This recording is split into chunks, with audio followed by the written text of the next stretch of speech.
दीना ने सोचा अब जरा आराम कर लेना चाहिए। वह बैठी है, रोटी निकाल कर खाई, कुछ पानी पिया, कुछ देर आराम करके उसने दम आ गया। गर्मी तीखी हो चली थी। सोचा तकलीफ घड़ी दो घड़ी की, मगर आराम जिंदगी भर का हो जाएगा। इस तरह काफ़ी लंबी राह उसने नाप ली है। वह तरफ मुड़ने वाला था कि जमीन उपजाऊ है, उसे दिखाई। उसने सोचा इस टुकड़े को भी नहीं छोड़ना मूर्खता होगी। उसे लालच आ गया, यहाँ पटसन उगेगी तो क्या कहना। यह सोचकर उस टुकड़े को भी नाप डाला और पार कर गड्ढे का निशान बना दिया।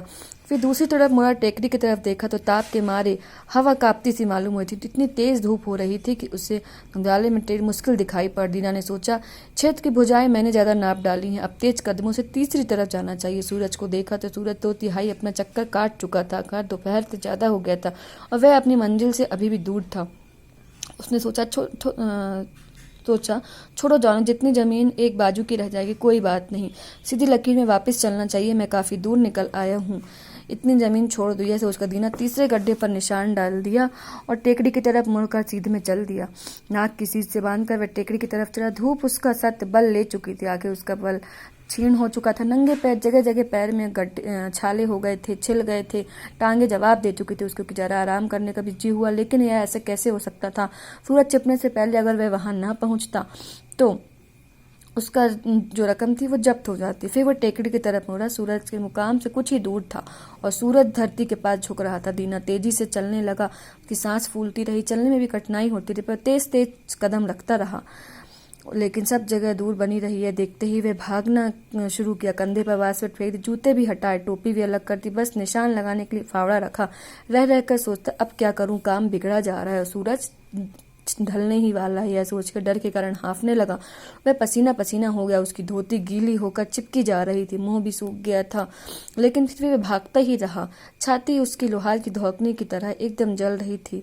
भीतर हथौड़े से चोट ढलकने लगी, उसकी टांगें भी बेवस हो गई थी। दीना को डर था कि यह कहीं गिरकर ढेर न हो जाए, पर वह कई लोगों की आवाज़ सुनाई पड़ रही थी। वे जोर जोर से उसे बुला रहे थे।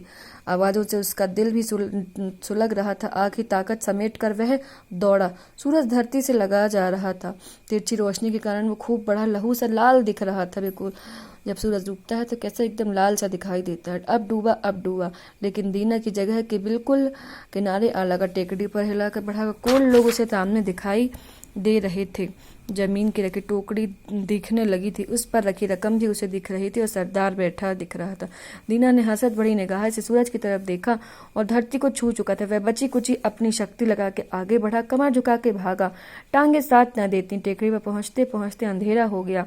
ऊपर सूरज छिप चुका था। उसके मुंह में एक चीख सी निकल गई, ओह मेरी सारी मेहनत बेकार गई। यह सोचकर यह थमने को हुआ, लेकिन उसे ध्यान आया कि जो खड़े लोग हैं उन्हें सूरज अभी भी दिख रहा होगा, सूरज छिपा नहीं है। फिर मुझको चलना चाहिए। ऐसे करते लंबी सांस लेकर वह आंख मूंद कर दौड़ा और चोटी पे धूप भी थी। सरदार भी वहीं बैठा था। टोपी तक जा पहुंचा। खूब खूब, सरदार ने कहा। देखो उसने कितनी जमीन नाप दी। दीना का नौकर भी दौड़ा आया। उसने कहा मालिक को उठाना चाहा, लेकिन देखता क्या है, मालिक तो मुंह से खून निकल रहा है। दीना मर चुका था। कोल लोग दया और व्यंग्य से हंसने लगे। नौकर ने फावड़ा लिया और दीना के लिए एक कब्र खोदी, उसमें लिटा दिया। सिर से पांव तक कुल 6 फीट जमीन ही उसे काफी थी। ये सब क्यों हुआ? दीना की लालची प्रवृत्ति के कारण हुआ, क्योंकि दीना को लालच आ गया था और वह जमीन नापता ही चला गया और अंत में उसे केवल 6 फीट जमीन ही काम आई।